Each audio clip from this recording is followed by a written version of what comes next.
Well, good morning, Langsburg Community Church. It is a snowy but not so frigid day out here today, so I got back outside, get a little cool air in my lungs and get a little snow under my feet, got a little crunching going on here. Welcome to our next installment of What Now? This is number 8. I know it's hard to believe we've gone 8 weeks out since our Christmas ended, but we're 8 weeks out of that, and this is the final Sunday of Epiphany, or after Epiphany, depending on how snooty you get with liturgical seasons. But we are on wrapping up Epiphany here. We're discussing just kind of the nature of Christ's authority and his nature, and we're looking at a really interesting passage today, because today Epiphany wraps up with Transfiguration Sunday. I know that's a big word. What the heck does that even mean? We're going to explore, because we're looking at the passage where Jesus walks up the mountain with his 3 favorite homeboys and is changed into brilliant, dazzling light before their very eyes. We're going to explore what that passage means and everything, so hang on to your hats. We're going to have some fun today. I'm going to enjoy the snow out here. I hope you enjoy what we have planned here for you today. We've got some prayers, scriptures, some readings, some songs, and some thoughts on this interesting passage. So we'll see you pretty soon. Peace.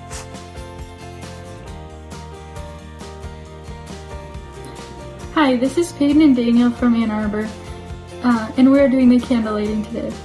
We light the Christ candle to remind us of the united nature of Christ, who perfectly lived everything it means to be human and everything it means to be God, making the two inseparable forever.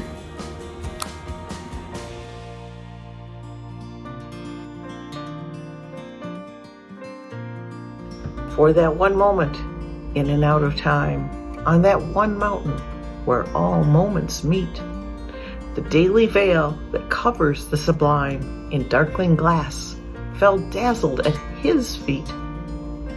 There were no angels full of eyes and wings, just living glory full of truth and grace. The love that dances at the heart of things shone upon us with the human face. And that light, the light in us, leaped up. We felt it quicken somewhere deep within. A sudden blaze of long extinguished hope trembled and tingled through the tender skin. Nor can this blackened sky, this darkened scar, eclipse the glimpse of how things really are. By Malcolm Guite.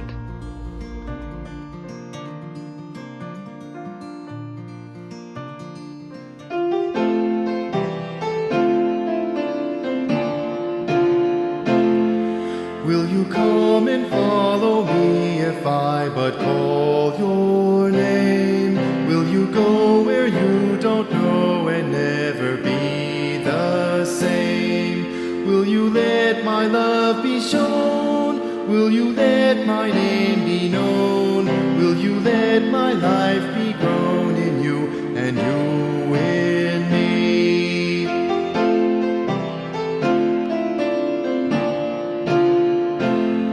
Will you leave yourself behind if I but call your name? Will you care for cruel and kind and never be the same? Will you risk the hostile stare? Should your life attract or scare? Will you let me answer prayer in you and you in me?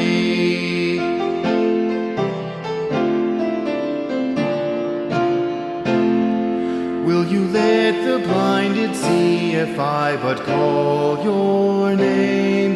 Will you set the prisoners free and never be the same? Will you kiss the leper clean and to such as this unseen, and admit to what I mean in you and you in me?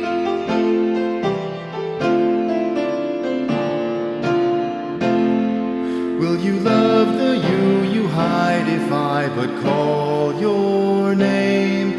Will you quell the fear inside and never be the same? Will you use the faith you found to to reshape the world around, through my sight and touch and sound, in you and you in me.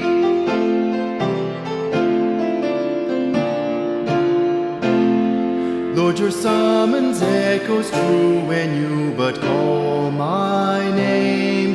Let me turn and follow you and never be the same. In your company I'll go, where your love and footsteps show. Thus I'll move and live and grow in you and you in me.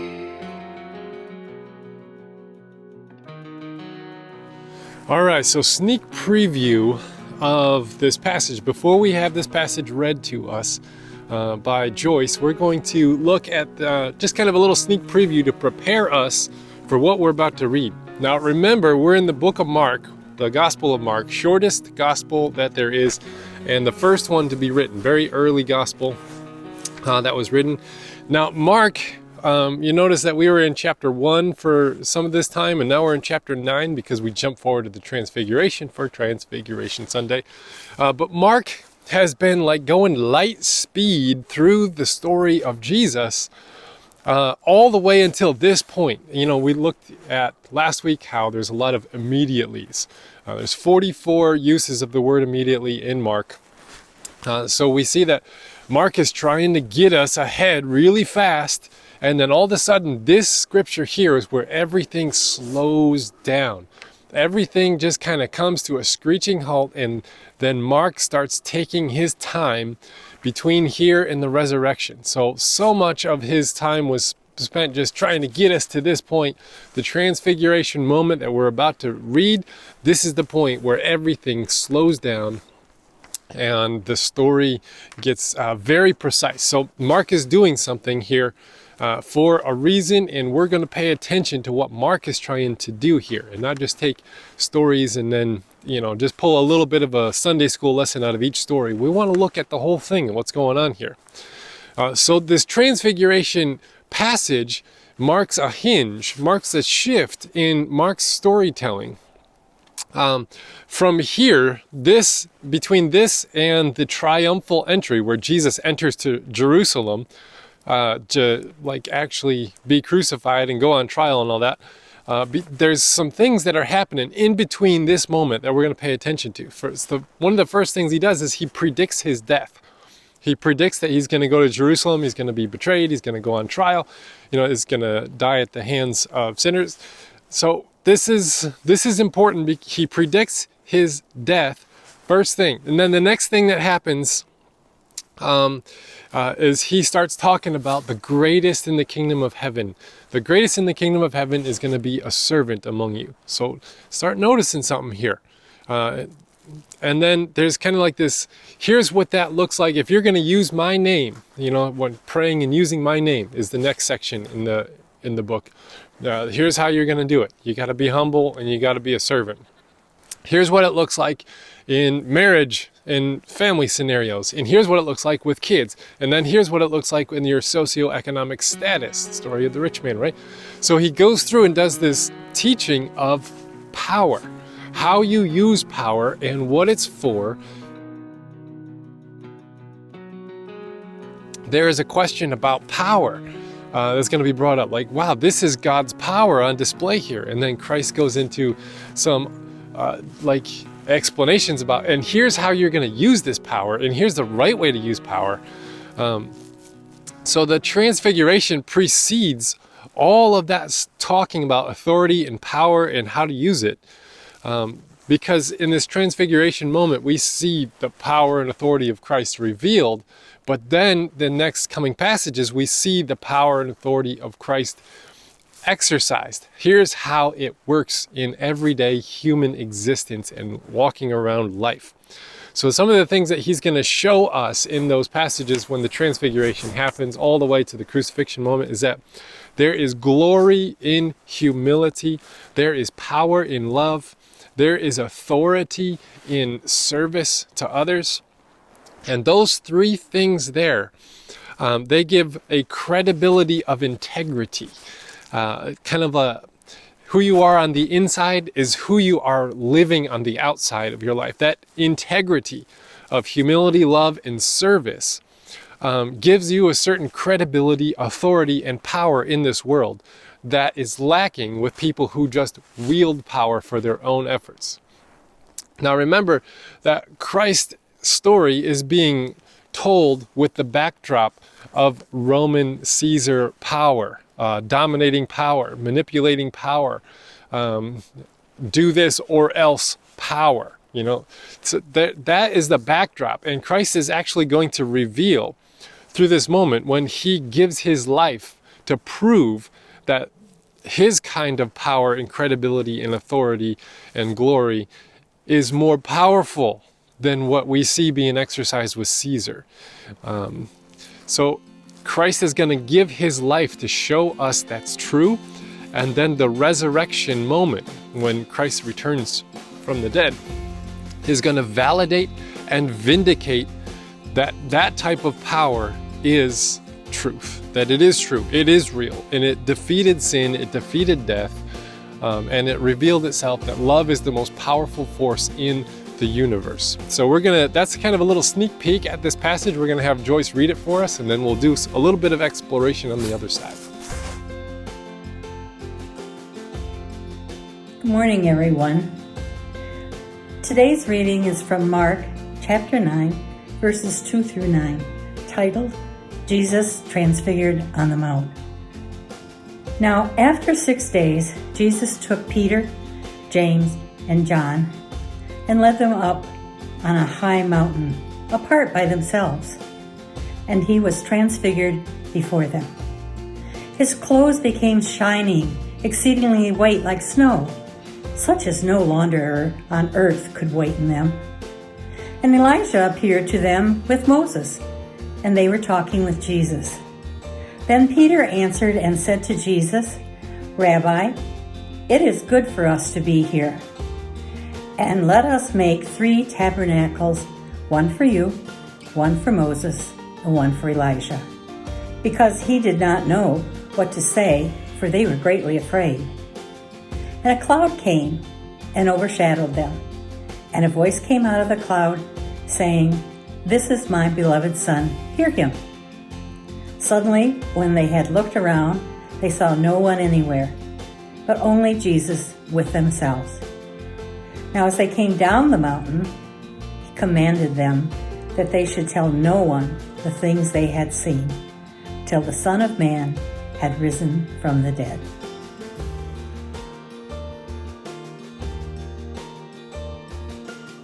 All right, so Christ climbs a mountain, brings 3 of his homeboys with him, and then this moment of dazzling, brilliant light coming from all around him, and Moses and Elijah showing up. This is supposed to remind us of a story from the people of Israel, the Hebrew people, their story. This story is supposed to remind us of one of their stories. So this is kind of like a tale of 2 mountains. Here we are, Christ on top of this mountain with his disciples.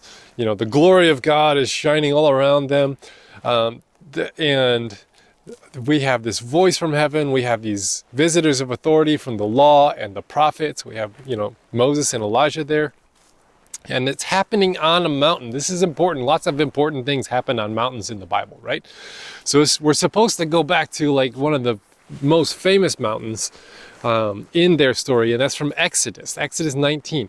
Moses leads the people of Israel out of the land of Egypt. Egypt was the major superpower of their day. They were the global superpower. They ran the world.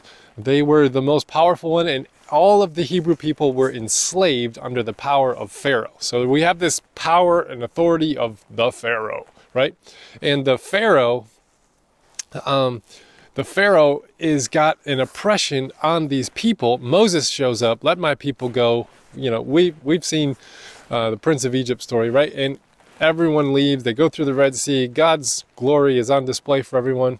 So then Moses leads these people after they've been freed from Egypt. He leads them to this mountain because the whole point of them leaving was to go to the mountain to worship Yahweh. So they go to this mountain, and only Moses is allowed to climb the mountain. So Moses goes up the mountain, and he's going to go get, God's commands for the people. And only Moses was allowed. They put barriers around the mountain. Not everyone was allowed to climb the mountain.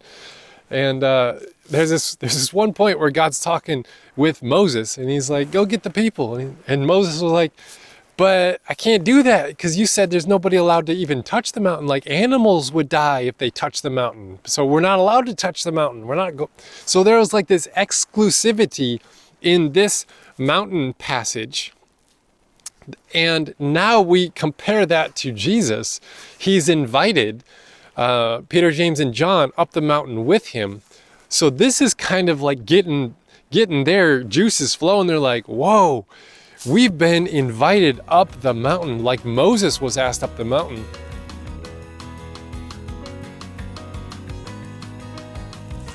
I am exclusively invited into God's new thing that God's going to do. Like this, Jesus has been kind of declaring, I'm greater than Moses. And now he's going up a mountain, and he brought us. He brought us up the mountain. And now we're going to be like in on the ground floor of what God's about to do. And this is great because then we'll be able to exercise all this power and authority. And then we'll be the ones in charge, and we'll be the ones who get to tell people what to do. And that's why Jesus, right after this, goes into, here's how you use this authority. Here's how you use this power. The greatest among you is going to be a servant. So here, Peter, James, and John, they see Christ's glory face to face, just like Moses, or it's even better than Moses. Moses was not allowed to see Yahweh's glory. If you remember the story, Moses was like, I want to see your face, God. And God said, can't do it. Sorry. I'm going to cover your eyes. I'm going to pass by you. You can see the spot where I just was, but you can't see my face. Or you can see my back, but you can't see my face because you'll be dead, basically. So Moses never got to see God's glory firsthand like that. He only got to see the place where God was or God's back, depending on your Hebrew translation of that passage. So here, Peter, James, and John are actually invited and included up the mountain, just like Aaron was invited up the mountain for Moses. Like, hey, go bring your brother Aaron. He's going to be like the priest of this new thing. So they're all excited that they've got this insider's step into this new thing, new authority, new power. And I got some snow gathering on my notes here. It's snowing. So we have these guys, they're like, I got exclusive rights. I get to go up and be in the mountain with God, and now I'm going to come down and exercise this new power. And Christ from here will go on to say, here's what power looks like when exercised. And it is all about not being so exclusive, manipulative, or overpowering and dominating and manipulating others for what you want to do. If you're going to have power, you have to use that power humbly. You have to use it in service. You have to use it in love. And that will give you a credibility of integrity of your inner and outer life.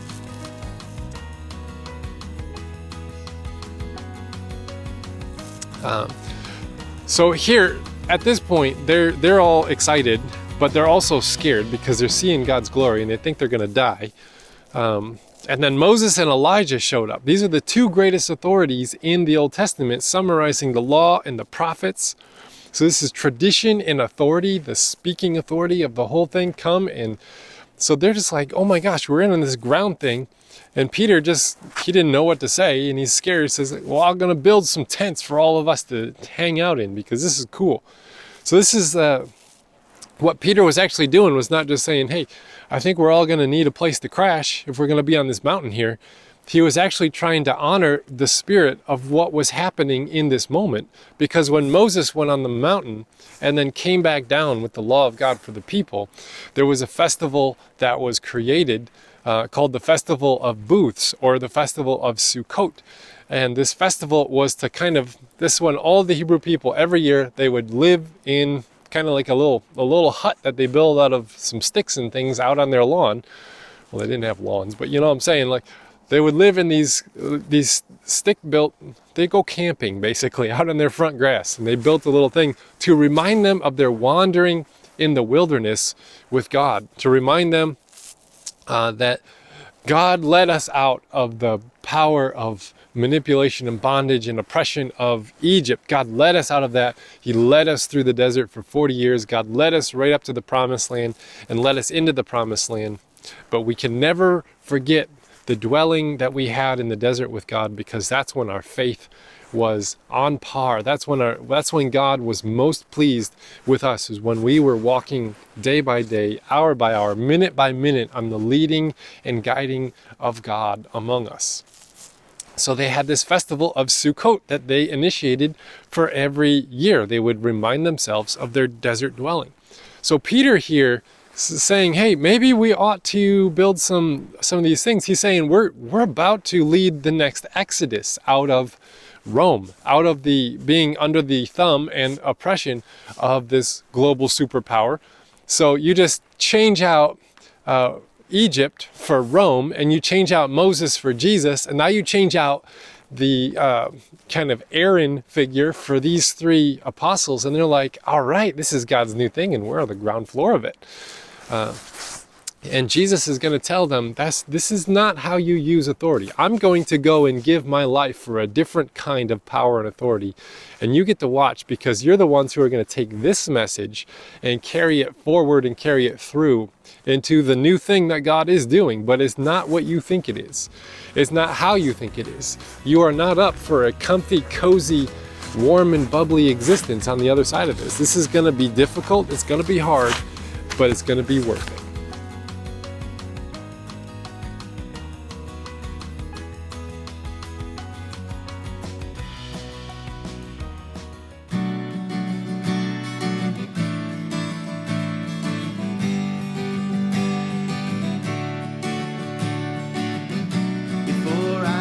A word, you were singing over me. You have been so, so good to me. Before I took a breath, you breathed your life in me. You have been so, so kind to me.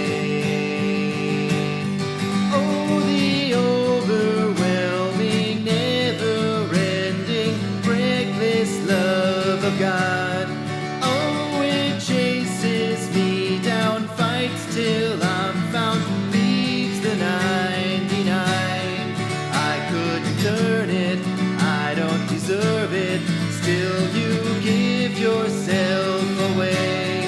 Oh, the overwhelming, never-ending, reckless love of God.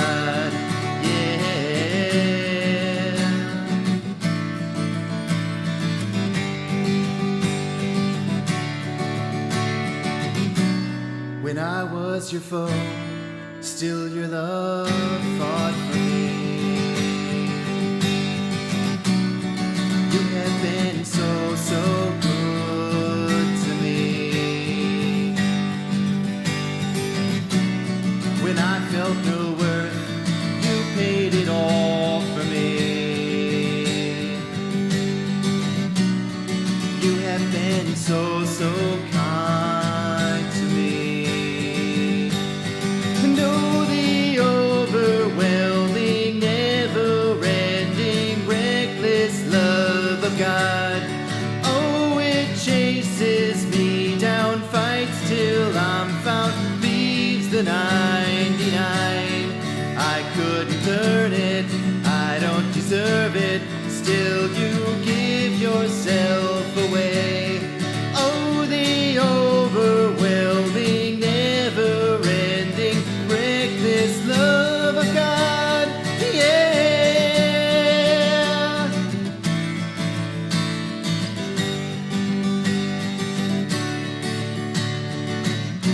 There's no shadow you won't light up, mountain you won't climb up, coming after me.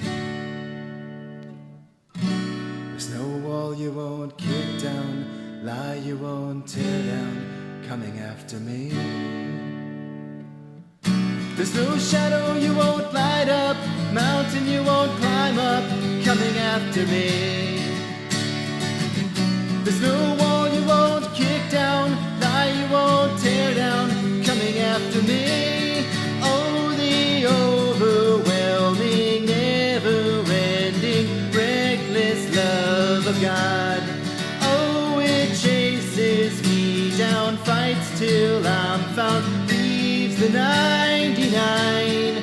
I couldn't earn it, I don't deserve it, still you give yourself away. Oh, the overwhelming, never-ending, reckless love of God, yeah.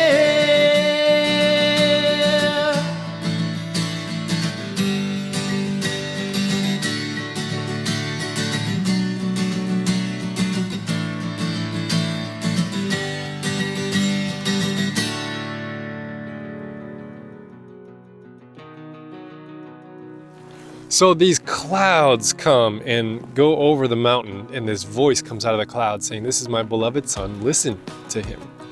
Now this moment here is just like the clouds that kind of overshadowed the Mount Sinai and Moses experience. Like this is, we're supposed to remember, okay, the clouds, this is specific for the glory of God. It's what we're supposed to think about.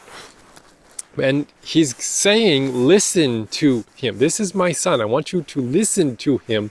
He's saying that because what he's about to do, what he's about to say is going to turn the world on its head.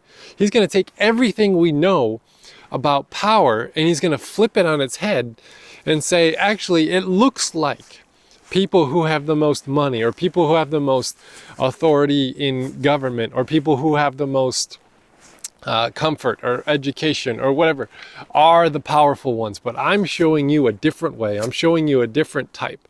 So he's about to turn the entire world on its head and our whole understanding of power structures. So he's going to turn towards Jerusalem. He's going to walk into Jerusalem and face the power structures, religious and governmental, of his day. Now remember, when Jesus enters Jerusalem, which is where the temple is, that's where the religious establishment is, but it's also where the governing authorities are. He's going to be crucified for two things: blasphemy and treason. He's going to be crucified by the power systems of our day for the most crossing that could have happened. You know, he crossed the religious system, he crossed the governmental system, and he was crucified for blasphemy and treason. Those are basically the same things, but in different establishments. Before he gets there, there is this descent of the mountain. And when Moses descends the mountain from Sinai experience to see the people of God, he's going to go out into the desert with the people, and they're going to walk for 40 years out in the desert, and God is going to shape them for 40 years in the desert and mold them into the kind of people that can occupy the promised land. Now, the purpose of this is to leave, they're leaving Egypt behind them. They're turning their face away from Egypt. They're turning their sights away from Egypt. They're leaving it behind them, and they're facing the journey ahead. And they're going to walk right into the Sinai wilderness and walk around. So they're leaving behind everything that Egypt is, not just the geographical location, but they're leaving behind everything that Egypt is because they need to be a different kind of people. They're going to be God's people. And God's people have to be a different kind of people. So they're leaving behind all the structures of power that exclude and abuse people. They're going to leave that all behind and have a different way of operating that is built upon the flourishing of all human life within their land. And they're going into a land of faith and following, because this desert, you know, there's not a lot of just, you can't stop by McDonald's or Walmart and grab a meal. Like desert walking, there's not a lot of food just laying around unless you're following God. And there's manna that comes down, this bread from heaven falls, and they pick up this bread and they eat it every single day. So God's basically hand feeding this people out in the wilderness for 40 years. So they're in faith, if God just like forgets, like, oh my gosh, I forgot to feed my people today, they're in trouble. So they have full reliance, full trust, full faith in God, following God day by day. While it just took a week to get Israel out of Egypt, right? It just took about a week to do that. It took 40 years to get the Egypt out of Israel. Now that's a big, big thought, right? Everything that Egypt was shaped who they were. When Moses comes down from the mountain, they had built they forged a golden cow and worshipped it and said, hey, look, this is the God who delivered us from the hand of the Egyptians. This is Yahweh. And it was shaped like all the gods that Egypt had. It was a big golden cow, and Egypt had a god that they worshipped that was the shape of a cow. So it took just a week to get them out of Egypt, but it took another 40 years to get the Egypt out of the people so that they can be the fertile ground of the new thing that God wanted to do. So they finally enter the promised land, and what do? But they reestablished the Egypt systems. They made a golden cow, they called it Yahweh. God gave them a tabernacle, and he gave them specific plans of a tabernacle, which was like this big mobile tent of worship. And here's how you do it. He gave them specific specific instructions for all the sacrifice and vestments and everything. It's a rather boring section in Exodus, but it has a place. So they take that whole tabernacle system that God had given them, and they said, we don't want that. We want a static temple, brick and mortar. It's staying right here. We're not moving it again. Kind of a system. They don't want that mobile following faith kind of a thing. They want a static system. And so this temple was built using slave labor. And while the tabernacle that God told them was built by artists and artisans, but the temple was built by slaves and abuse. See, they reestablished over time. By the time we get to the king's account, they reestablished the monarchy, the military, and the ministry, just like they had in Egypt. But they just took the Egyptian gods out and just put Yahweh in and said, now it's all good. But God didn't want them to just reestablish the way that Egypt had power over the world, but just in a different form. He wanted them to be an entirely different kind of people altogether. So that was Moses descending into the mountain and going into the desert. Now Jesus descends the mountain from this transfiguration moment, and he goes out into his desert, which is Jerusalem and the cross. And he's leaving the structures of power that exclude and abuse. And he gives them specific instructions in the marriage passage that follows the transfiguration. He's like, okay, I know this is how your family structures work in this day and age, but here's what I'm telling you to do. And then he goes on in the next section, he's saying, I know you think kids and children are just second-class, third-class citizens, or not even a human being just yet. But here's what I'm telling you to do. And he gives them different. He talks about the poor, the blind, the sick. But what do the disciples do at this point? They start arguing about power and place. Who's going to have your left and right side? Who's going to be your most important people? And Christ is talking about dying and crucifying himself for the world. He's giving himself for the world. He's going to die for treason and blasphemy. But then this resurrection moment is like this new promised land. And out of love and mercy and justice, God makes a new people for love, for mercy, and for justice. And he says power, position, and prestige must be exercised in the right manner. It must be done for love, for mercy, and for justice. So this Sunday concludes Epiphany. It concludes the revelation of Christ's authority, the character of God in the person of Christ. God is like Jesus. This is what the Epiphany is all about. That Jesus is showing us exactly what God is like. And God is showing us that it is God's love is so powerful. It's powerful enough to transcend death and defeat evil. So we must, as followers of Jesus, fully embrace this guiding truth for how we live. And we can't do like Israel did and just take the power systems and structures of our day and pull out, just put Jesus in there and say, now it's all good. That's not how it goes. We have to be an entirely different group of people that says the ends never justifies the means for how we use power. We must integrate the two, ends and means, into a singular, integrated integrity of love for this world, because that is what is most powerful. That is what has the power to change this world. That is the only thing powerful enough to change us. In this Romans passage that Paul says, it is God's kindness that leads us to change our minds, repentance, to change our minds about what power is and what it's for. So I hope this has been helpful for you, that you can see power in a different light, that you can see love in a different light, and how the two are playing together, and how Christ reveals how those are working together in one thing, that love is the most powerful force in the universe because it raised Christ from the dead.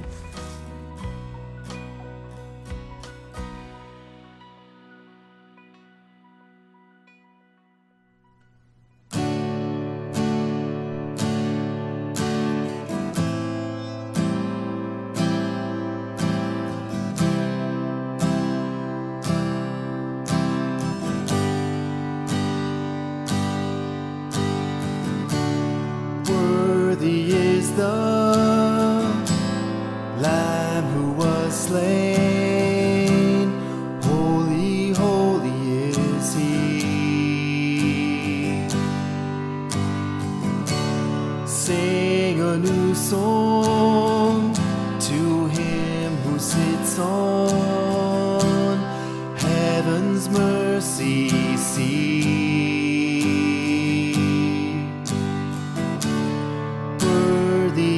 The Lamb who was slain, holy, holy is He.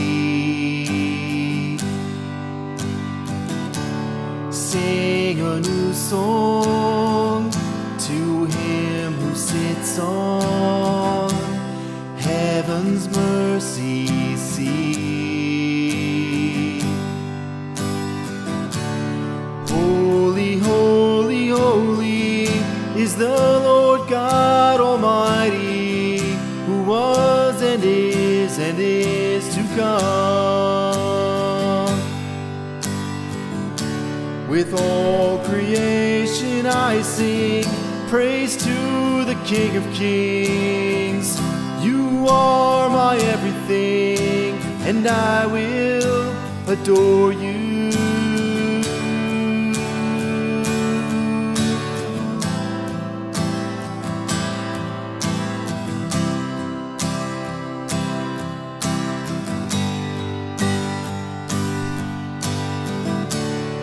Clothed in rainbows of living color, flashes of lightning, rolls of thunder. Blessing and honor, strength and glory and power be to you, the only wise King. Holy, holy, holy is the Lord God Almighty, who was and is to come. With all creation I sing praise to the King of Kings. You are my everything, and I will adore you.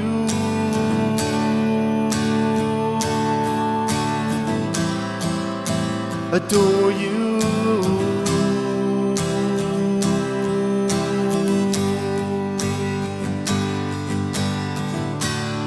Filled with wonder, awestruck wonder, at the mention of your name. Jesus, your name is power, breath and living water, such a marvelous mystery. Yeah, holy, holy, holy is the Lord God Almighty, who was and is to come. With all creation I sing praise to the King of Kings. You are my everything, and I will adore you. Holy, holy, holy is the Lord God Almighty, who was and is to come. With all creation I sing praise to the King of Kings. You are my everything, and I will adore you.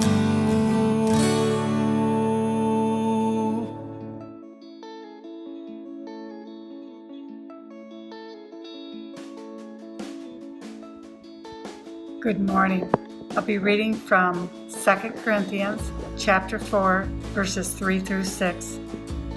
If our message is obscure to anyone, it's not because we're holding back in any way. No, it's because these other people are looking or going the wrong way and refuse to give it serious attention. All they have eyes for is a fashionable god of darkness. They think he can give them what they want, and that they won't have to bother believing a truth they can't see. They're stone blind to the day spring brightness of the message that shines with Christ, who gives us the best picture of God we'll ever get. Remember, our message is not about ourselves. We're proclaiming Jesus Christ, the Master. All we are is messengers, errand runners from Jesus for you.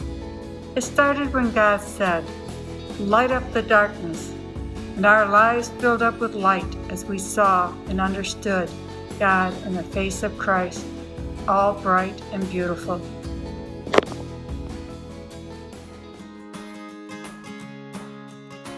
I'm headed back in because it's getting cold. My microphone froze. I got to do this all over again. But thanks for joining us for this final installation of our What Now series. It's been 8 weeks through Christmas tide and through Epiphany. It's been fun. Next week we start the Lent series, and the Lent series is called Walk This Way. And I hope you enjoyed what we had for you this week. I know you're going to enjoy Lent next week. We're going to look at some of the characteristics of Christ that we can put into action in our life as we face the deserts that we face. And if you were blessed by this in any way, you want to partner with us financially, there's a link at the bottom of this here. You can type that into your little Google search bar up there. It'll take you there. You can become a partner with us financially as we seek to become a community of hope and healing for the city of Langsburg and beyond. Have a wonderful week, and we'll see you next week for week 1 of Walk This Way. Peace out.